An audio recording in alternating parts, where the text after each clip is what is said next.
Comme conséquence, M. Félix Tshisekedi Tshilombo a réduit la nation à son clan en institutionnalisant le tribalisme. Il a marché sur la cohésion nationale en divisant les Congolais. Il détourne et dilapide les ressources de la République. Il déchire la Constitution et crache sur toutes les lois jusqu'à violer intentionnellement son propre serment. M. Tshilombo est un traître face à la nation et il est passible d'une haute trahison. Son régime a installé le totalitarisme, une pensée unique basée sur la terreur, l'oppression, les arrestations arbitraires, les assassinats, massacres et tueries, en poussant la plupart des personnalités congolaises à l'exil. Ainsi, la moindre contradiction avec cette tyrannie vous contraint au silence hypocrite, à l'arrestation ou à la mort. Sous ces régimes, le nombre de Congolais demandeurs d'asile est en croissance exponentielle. Aux uns, on dénie la nationalité et aux autres, on attribue des nationalités fictives et exclusionnistes.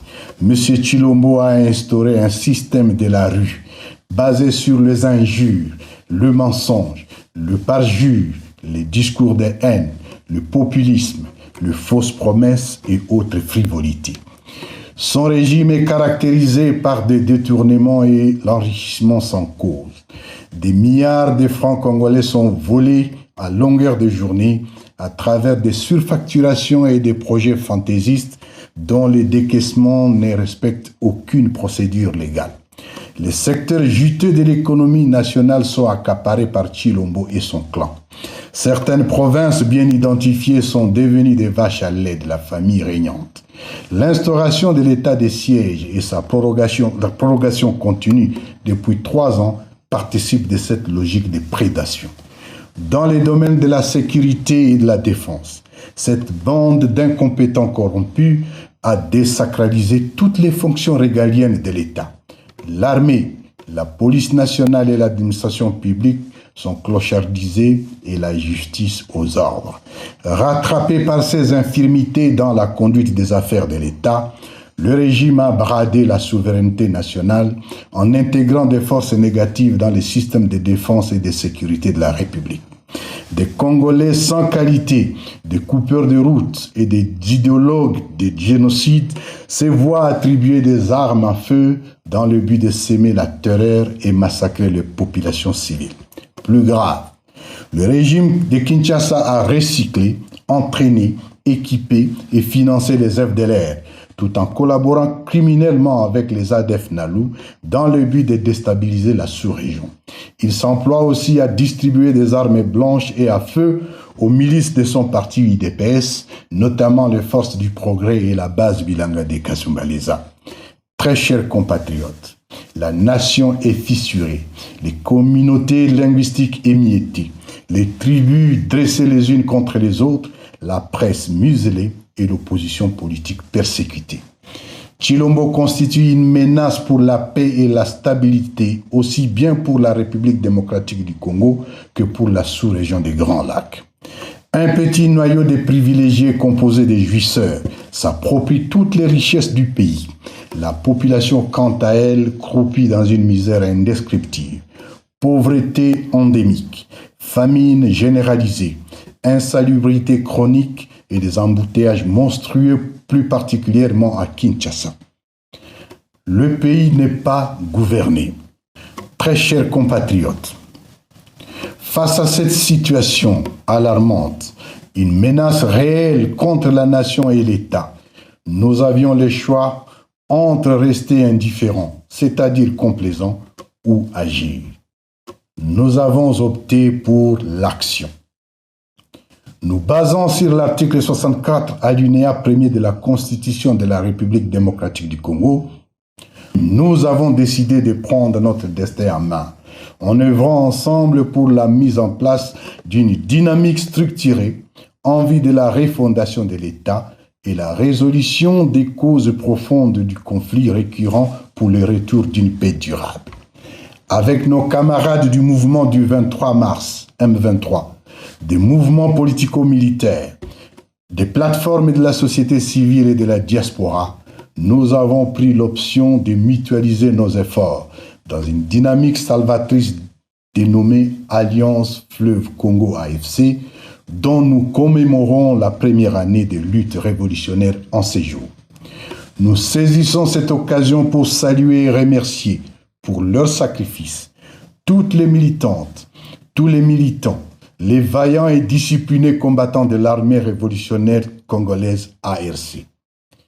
Mes très chers compatriotes, l'objectif de l'Alliance Fleuve Congo est de refonder l'État, recréer la cohésion nationale, restaurer le vivre ensemble, rencontrer les causes profondes des crises sécuritaires répétitives, surtout dans la partie orientale du pays. Dans cette perspective, nous sommes résolus à enlacer le développement dans un pays réconcilié avec lui-même, en paix avec ses voisins, la sous-région et l'humanité tout entière. Nous sommes en marche pour la libération totale de notre peuple. Libérer le cœur brisé par 6 années de chaos politique, 6 années de brimades, de stigmatisation, de tueries barbares, d'arrestations, d'exil forcé, de jugements et de condamnations arbitraires et de colonisation par une meute de prédateurs politiques. L'Alliance Fleuve Congo arrive pour rendre justice. Justice pour les 1641 prisonniers massacrés au centre pénitentiaire et de rééducation de Kinshasa CPR Makala dans la nuit du 1er au 2 septembre 2024. Justice pour les 242 femmes violées au même endroit la même nuit. Justice pour les déplacés internes bombardés par le régime de Kinshasa au camp de Mugunga Goma le 3 mai 2024. Justice pour les massacres de 76 jeunes de l'UNAFEC à Lubumbashi le 30 mars 2023. Le 23 tués de Kilwa le 15 août 2024 et de 17 morts de Luilou dans les Lualaba le 26 août 2024. Justice pour les 152 membres de la secte judaïque et messianique Ouazalendo, canardés le 30 août 2023 à Goma. Justice pour l'honorable chérubin Okende Senga, tué le 13 juillet 2023.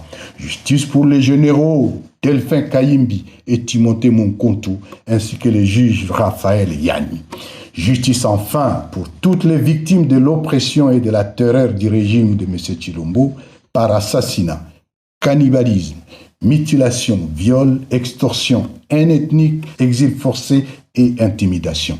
Très chers compatriotes, dès sa création à ce jour, l'AFC a réussi à mobiliser le peuple congolais contre la dictature et le coup d'État électoral de 2023.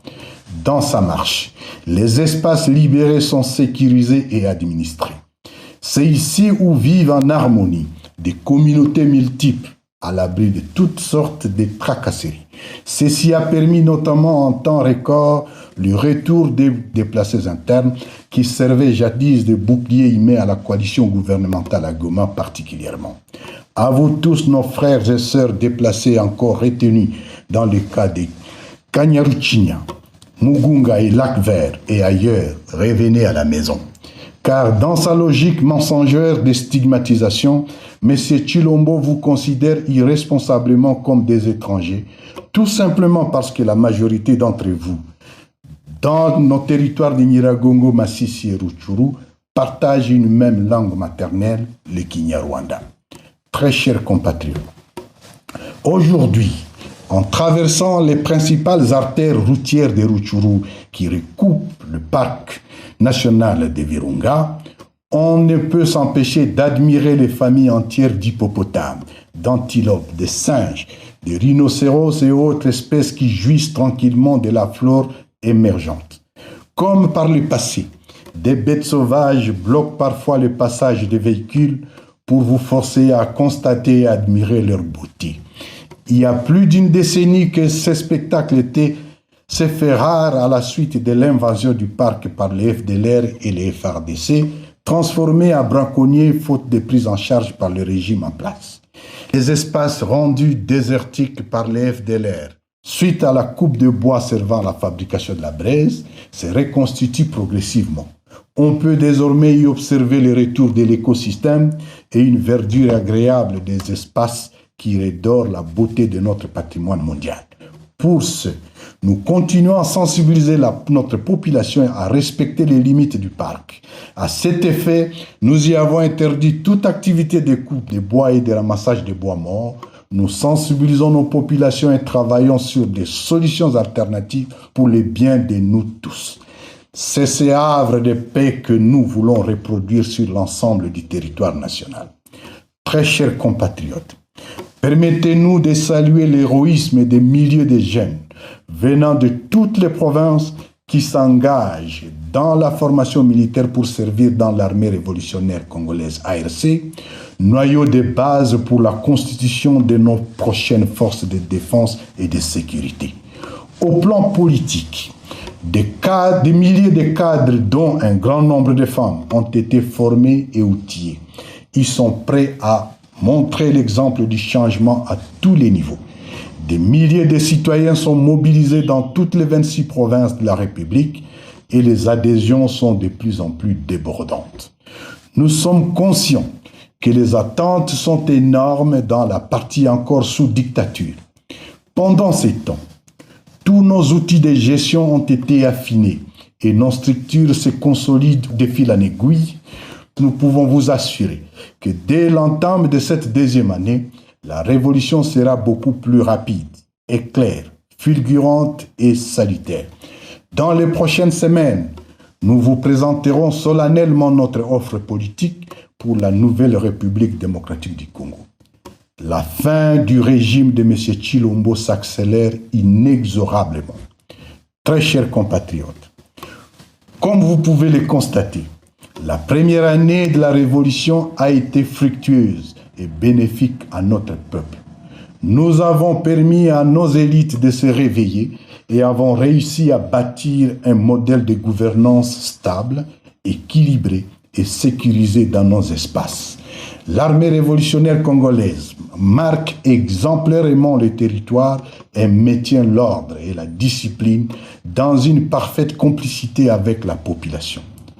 À vous, jeunes, cette révolution constitutionnelle est la vôtre. Prenez votre destin en main. Ne cédez pas au piège de ces jouisseurs et menteurs. Ne cédez pas à la tentation de la facilité. Seule la lutte et les sacrifices libèrent. Engagez-vous, résistez, rejoignez la révolution. À vous tous, chers compatriotes, qui partagez l'idéal de la démocratie et du changement contre la dictature de M. Tshilombo, l'heure est au rassemblement. Chers compatriotes, nous ne saurions clore ces propos sans rappeler la position de l'Alliance Fleuve Congo au sujet du processus de Luanda. En observatrice intéressée, l'Alliance Fleuve Congo reste favorable à toute voie politique visant à mettre fin à la crise en République démocratique du Congo.